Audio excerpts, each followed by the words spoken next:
C'est une expérience ludique et instructive que s'apprêtent à vivre ces jeunes enfants. Un casque, une chasuble, l'accoutrement en est bien connu des petits cyclistes, mais il s'agit cette fois de pédaler tous ensemble. À la manœuvre de ce bel esprit de groupe, Amaury Picchio, le cofondateur de la start-up normande Human Mob, connu dans la région pour sa première innovation de transport écolo, le schoolbus. 10 ans déjà, le temps d'apporter des améliorations au premier véhicule, et le Wallibus est né. Sur ce nouveau véhicule, sur ce vélo collectif, les enfants pédalent pour alimenter la batterie en plus. Donc ils peuvent pédaler dès le début et ils rechargent la batterie. Allez, c'est le seul moment où vous avez le droit de checker. Après, on garde les bras à l'intérieur. Les mains sur le guidon. C'est bon, on est prêt? Oui. Allez, on y va, go! Ce véhicule collectif et électrique peut transporter 9 personnes et notamment des écoliers.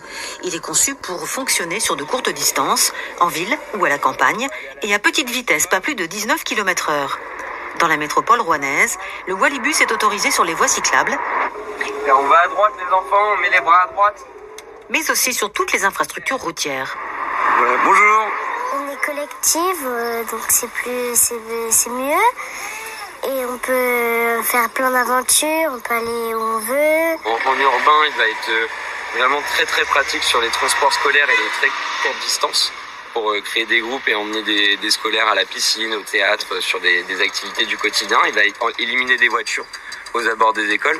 Dans une zone rurale, il va permettre de sécuriser des transports qui vont être un petit peu plus longs. On va être sur 5-6 km, mais il y a souvent des grandes routes, des grandes nationales à traverser que des enfants ou des personnes à mobilité réduite ne peuvent pas traverser tout seuls. 510 000 € ont été investis en recherche et développement pour façonner les 2 premiers prototypes du Wallibus. Mais la petite start-up voit grand et envisage la fabrication de 150 Vélibus cette année. Elle pourra dès lors honorer les premiers contrats déjà passés avec plusieurs communes de la région.